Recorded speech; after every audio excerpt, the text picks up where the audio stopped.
Bilaman, siz ham xuddi shunaqangi muammolarga duch kelgansiz. Shunaqa ekan, videoni o'tkazib yubormang. Chunki men videoda o'zimni ishlatgan haqiqiy SPF'larimni eng toza o'tsiflari bilan siz bilan bo'lishaman. Qaytarib eslatib o'taman, men umuman reklama asosida yoki bo'lmasam buni tovar o'tkazish maqsadida olmayapman. Haqiqatda o'zim nima deydi, podpischiklarimga yordam bo'lsin degan maqsadda bu videoni olyapman. SPF sizni yuzingizni nafaqat dog'lidan, balki qarishdan ham saqlaydi. Shuning uchun har doim foydalaning. Xo'p, birinchi bizdagi SPF'imiz bu Centelladan. Qancha sursangiz ham yuzingizga cho'tki bo'lib yotib beradi, idealni qilib beradi. Yuzingizni ilk как бы shunaqangi bo'ladiki, yuzingizga bazadek tushadi, yaltillab sizlarga glowing effektini beradi. Aytgancha, bu SPF faqat quruq va o'rtacha bo'lgan yuzlarga to'g'ri keladi. Yog'li yuzlarga umuman to'g'ri kelmaydi. Navbatdagi SPF to'ki bu, men buni ikkita pachkasini ishladim. Bittasi mana shunaqangi qora rang, ikkinchisi oq rang. Oq rangi bilan qora rangining farqi, oq rangi sizni yuzingizga ozgina ton beradi. Qora rangi asosan namlantirishga e'tibor qaratgan. Lekin ikkalasi ham ideal, ko'rib turibsizlar. Kamerada solishtirganda ham yuzni ideal darajada yopib bera oladigan. Har qanaqasi sizni yuzingizga mos tushadi. Ayniqsa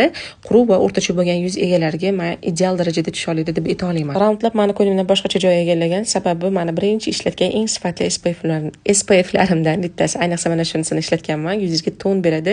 Bundan keyin BB krem, CC krem umuman surish kerak yo'q, chunki bu sizni problemlaringizni yopib beradi. Agar siz yuzingiz sezuvchan bo'ladigan bo'lsa, yashilini tavsiya qilaman. Yuzingizga juda ham yengil bo'lib yotib, nafas olishga yordam beradi, ortiqcha narsa toshirib yubormaydi. O'ta ham quruq yuz egasi bo'ladigan bo'lsangiz, ko'm-ko'ling yordamga keladi. Sizga namlantirib, yuzingizni quritib yubormaydi. O'zi SPF aslida quritish xususiyatiga ega bo'ladi. Mendagi ishonchli bo'lgan SPF kremlar shu edi. Kommentariyada sizlar ham ishlatgan bo'lsangiz, обязательно отзыв qoldiringlar. Va albatta video foydali bo'lgan bo'lsa, like va podpiska qilish esdan chiqmasin.